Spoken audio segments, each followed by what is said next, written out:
I forget what the poll was, but the main idea was the majority of people are saying that the Brooklyn Nets are going to beat out the New York Knicks in the Atlantic Division. Ooh. Now, the Brooklyn Nets, of course, they revamped. They got former Celtic greats Paul Pierce and Kevin Garnett. The ticket and the hope. That's right. So, and of course, they got Brook Lopez. They got Deron Williams, 2 all-star players for this Brooklyn team. Of course, Joe Johnson, he's back. He's back. He had the clutch shots last year, especially like going into the playoffs and in the playoffs. So, he's the closer. I'm going to say he's like the Mariano Rivera of the Brooklyn Nets. Do you agree with the statement that the Brooklyn Nets will beat the New York Knicks in the Atlantic Division? You guys want to say anything before I go? I think that they will. We also forget they got Jason Kidd as their coach. I think he's essentially been coaching for the last 5 years. I mean, he's what, in his 40s now. He was pretty much a coach on the floor, and I think he has what it takes. I think he has that relationship with the players to be a good coach. And I think that the Knicks are going to be in shambles a little bit. They're going to be missing J.R. Smith, obviously. Carmelo, big distraction with the whole free agency thing. I just don't think that they're going to bring it together this year. And, of course, Amari Stoudemire ain't what he used to be. Yeah, certainly. Yeah. I think to start the season, I think that definitely the Nets fall in that category where they're more likely to be ahead of the Knicks. I think there's a lot in question to start the season. I think they've got a lot of age with this team. And I think Brooklyn, too, is just they're running off of a season where they're one game away from making it to the semifinals of the Atlantic Division. And that game against the Chicago Bulls where they lost that game 7. And that could have gone either way because it seemed so dead even that every other game that they were just trading back and forth. But also, too, they've got, it wasn't as deflating. I thought that was extremely deflating for them. They're coming back this year with great new acquisitions, guys whose career at this stage, Paul Pierce and Kevin Garnett, this is one of their best shots at feeling rejuvenated with the change of scenery and getting back to an NBA Finals. So I give them right now the hype factor that they're going to come out live, welcome, and this is as good as the roster has been with the depth and some playmaking ability, and also Paul Pierce's ability to finish in games, and Kevin Garnett's experience too, and helping out young guys who are on the team.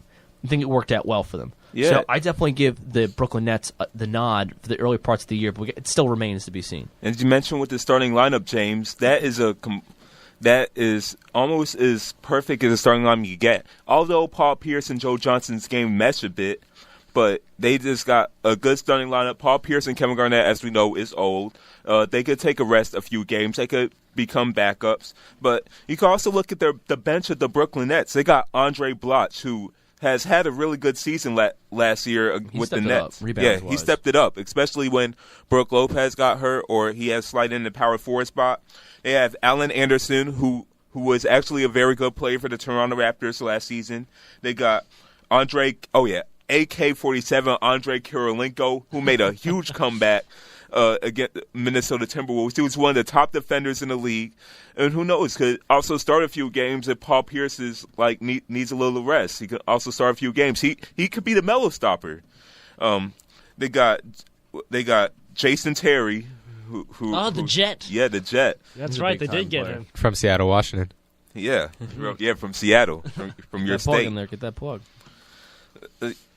So Brooklyn Nets, they just got a lot more depth. J.R. Smith is going to be hurt for the first half of the season. Tim Hardaway Jr. is probably going to step up into his spot. He's largely unproven, although I like him. They got Andrea Bargnani could space the floor out, but do they have the size? Do they have the depth to complete with the Brooklyn Nets? I don't think so. Okay. Now, of course, you guys mentioned Jason Kidd is now the new coach. He just retired last year. Now he's jumping in as the head coach of the Brooklyn Nets. Of course, they did get all these acquisitions. Do you think, he's the right man for the job? Of course, he's a former Net great. His number was retired earlier this the past week or two. Mm-hmm. So, do you think? Atticus, you said that he was pretty much a coach on the floor during the last few years of his career. Now he's going to be in the suit and tie on the sidelines. Do you think his first year as a coach, you think it's going to be a successful one? I think so. I think the hardest part is certainly going to be the veterans on the team, like the Kevin Garnett and Paul Pierce, and is he going to be able to control them? But I think that he will, because he knows them. They're close in age, and I feel like they'll respect him in a way. Like they'll have a friendship that will be Cute. Yeah, It'll be very cute. it will be very cute. No, I think that it'll just help them on the floor. They'll be more willing to fit into his system because they like him, sort of thing. I'm not sure, because I look at the roster and I say it's a huge plus, check. But I look at the coaching matchup, and how often do we look at coaching matchups? It's, can you handle the moment, and can you slow it down in your mind, and how do you analyze it? Yeah. And to have I'm not sure if he has any coaching experience besides the NBA, but like to go right from the hardwood, from you're running the point to now you're going to have to man the sideline. I feel like the Nets are greatly exposed at the coaching position when it comes to decision-making skills in a tight game. And I know Jason Kidd is extremely talented, future Hall of Famer, but I don't know in a matchup where you've got some of the best coaches in the world that they're up for the task, or that the Nets have a plus. That's one of the things I think right away I say is a minus for this team. And I don't think a team should set themselves up ever where you question the coach. And I'm going to question Jason Kidd. He has to prove himself, as with any coach. But more now than ever, even more than when Mike Brown went to the Lakers, I feel like there's more for Jason Kidd to prove. And I'm not one of those guys going to hop on the bandwagon. I don't agree with it. I don't think he should be the head coach there. But he is. And with that said, I wouldn't have made that kind of hire. I think it's a very dazzled move. It's the build hype on top of the big trade they made. And maybe it accumulates and it's great and they're winning and everything's good. But when it comes to that big moment, will Jason Kidd be ready? And I know he knows the game like no other. But from a coaching perspective, can he verbalize those words? Can he get those guys and explain it to them what he wants and what he thinks they need to do? And that is something that guys in that profession of coaching do their whole entire life. It's not executing. It's explaining so others can execute. I think that's going to be a challenge. Well, it certainly doesn't help that he's suspended for the first 2 games of the season. But we also got to look at his assistant coach he has. It's Lawrence Frank. That was his former coach. He was a former Net head coach. Yeah, former Net head coach. During his time when Jason Kidd, Vince Carter, and Richard Jefferson, they went to the NBA Finals. Yep.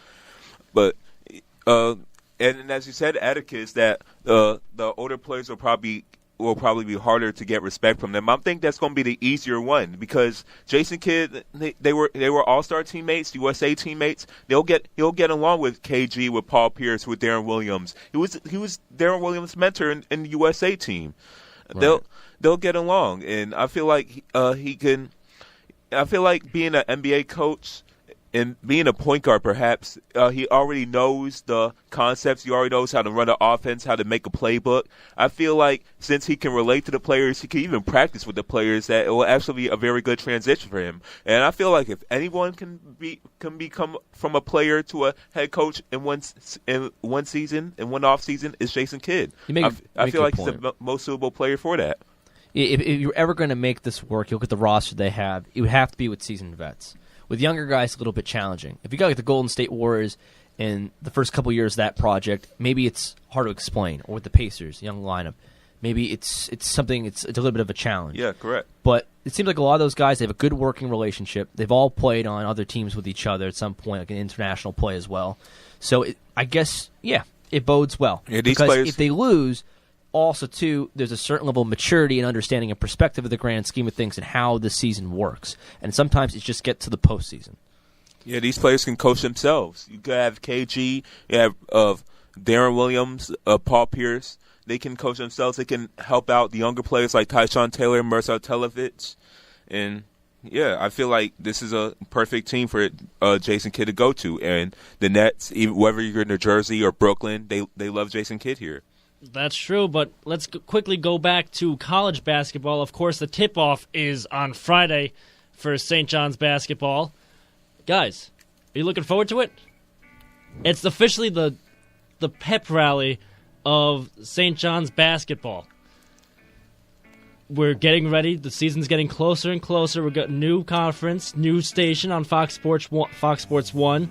everybody's getting hyped. Mhm. I'm sure you guys are too, right? Yeah, I'm looking forward to it. We got the new Big East. We got the women's and men's team. Both got completely different teams. Both got something to prove. Women, they lost two players, Indira McKenniff and Shanika Smith. Men, they got Rasheed Jordan, Orlando Sanchez, and they got a lineup with huge expectations. So I'm looking forward to see what they show out or what they reveal in the tip-off. I can't say any better, Shay. I think you're spot on. I actually won't be at the game, but I'll be there in spirit. I'm going to go visit the family upstate. But they have some new acquisitions that can add to their roster, which will bode real well, and some new depth. So it should be really exciting. I don't think we'll see too much, maybe a little bit of a scrimmage, but it's more just a symbolic way to start the year off, and it's always going to be great for Red Storm fans. Being a freshman, I don't really know what to expect. It'll be great. But, it'll be great. I'm looking forward to it. I think it'll be fun. Yeah, you did come at the perfect year. It is 10 o'clock. We got to end the cover 3. I know. Don't cry. Stop it. I know. I'm hurt on the inside, too. But we'll be back next week. So listen in on the WSJUradio.weebly.com website. You can also listen in via the TuneIn app, searching WSJU Radio. Up next, we got the Perez and Inman Show, another sports show. I'm sure they'll be talking about the World Series tonight, NFL, of course, the tip-off. I hope you all have a wonderful week. For Atticus George, Mike Rosillo, Shea Omanira, I'm James Mitchell. Now, thanks for waking up with Cover 3. Now go back to bed. That's what I'm going to do. Enjoy the day. Goodbye.